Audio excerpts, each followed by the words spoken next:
Morning, everybody, and welcome to hashtag Grow Your Life live sessions. Today, I want to share with you one of the most common mistakes people make when doing video on social media. And it was actually a mistake that I've been doing for the last 3 months now that I've noticed now is the biggest problem that a lot of the clients I work with are doing. And it's actually very common. Almost everybody makes this mistake, in fact, because it's natural, it's human. When we have a conversation with people in person, two people, there's a back and forth going on. When you're doing video on social media, the conversation is one-sided, but in your head, you're thinking about what could that other person be thinking. You're sharing a dialogue. It's kind of like public speaking. This is also one of the most common mistakes people make with public speaking as well. So here is how we can solve that for you. The most common mistake is it's twofold. A, we are assuming that people are thinking something. So we assume they're thinking something, and then we either respond to what they could be thinking before they've ever said it, before they've ever commented it, before they ever raised their hand. So we're responding to something that somebody never actually said as if they did, and we structure our content in that order. The flip side of this is the biggest mistake that people make is they are assuming people are thinking one thing and then they don't ever say anything on video because of the fear of worrying how they would be perceived if they said that thing in public. And so that prevents them from coming across in an authentic way out of fear, out of worry of not doing it right, out of worry of making a mistake and looking like a fool. And so that's where people have the struggle to say things, or they'll talk slowly, or they'll trip up, or that they're too much in their head.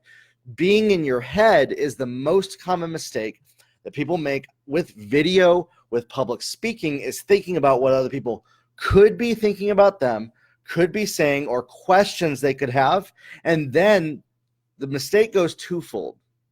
We're either responding to those potential possible questions that never actually happened yet, or we don't even say anything because of those potential possible questions, and they slow us down by not speaking authentically. We get so worried, so stuck in our head of what people could think, that when we're expressing ourselves verbally, that's why I brought this up at the beginning. It's not a two-way dialogue, it's a one-way.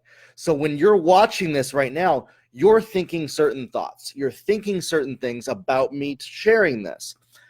I can either come from a place of fear, worrying that you're going to perceive or hear me the right way, not misinterpret what I'm saying, and be fearful about that.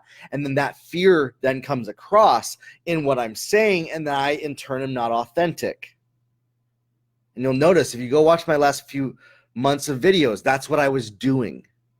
Now, instead of me thinking and considering the thousands of people what they could think, that's just too much stress right there. That's too much worry, too much fear to worry what thousands of other people on the other side of a video screen could think while I'm talking. So when I'm sharing something, I've made a choice myself to no longer answer the potential questions or things that people could be thinking, because that slows me down. It trips me up, and I can't even express the full thought that I wanted to share with people because of that. So that's the twofold, is either we're answering potential questions before they're ever asked of us, and then if you're like me, you'll just confuse yourself about what you want to say, or you get so tripped up on that, worrying what people would think, what their potential questions are, what they could say, that we trip up and don't even say anything.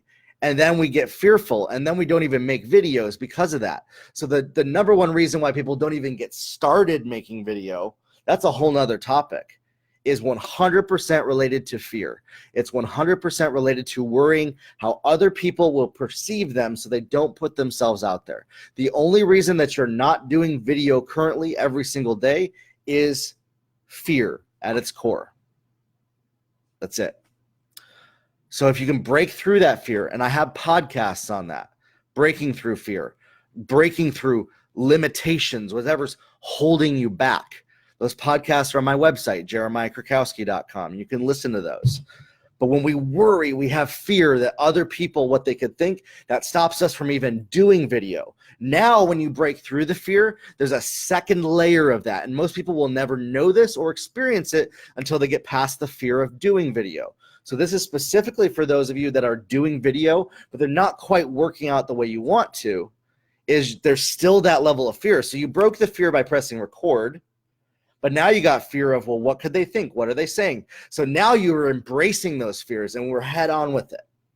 And people can get stuck for months. I've seen people years where they start answering all the potential critics in their video, and it slows them down from expressing the true nature, the true authentic self from coming across on video. If you can separate yourself, separate the emotion, separate what people could possibly think about it from what you're actually saying, then you can come across. For instance, there's so many thoughts I'm thinking right now of what everybody watching this could say, but I can't answer them in this video. Otherwise, I can't help people. I can't go to my calling. I can't go to the next level if I'm answering everybody's critics, whatever, in my video. So this is one of the most common mistakes people do when they're doing video. They're afraid of what people could be thinking, could be saying, and then they answer those potential head critics that are in their head while they're doing it. Or they get tripped up, they pause and think about what they're going to say like that.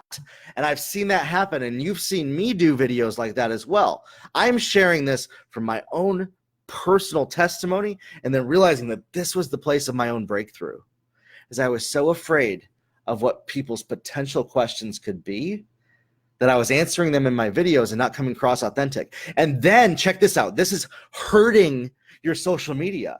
This actually hurts the algorithm. This hurts the engagement. So when I'm answering everybody's questions in my video, people aren't engaging and typing and asking me questions about how they're feeling because I'm trying to answer the critics before they can even have a chance to ask the question. When people don't engage on your social media, they don't see more of your content. When they don't watch your content consistently, they don't see more of it. So when we're then answering our critics on video, it's almost just as bad as not doing video at all because of that fear. So when you can break through from that, separate the emotion from the action, from the event, do your video, do your live, whatever that is, authentically, like you're talking, sharing, not even worried what people will think. And then later, it'll actually help the algorithm because people will ask questions. You might even get those haters, whatever, that you might think of.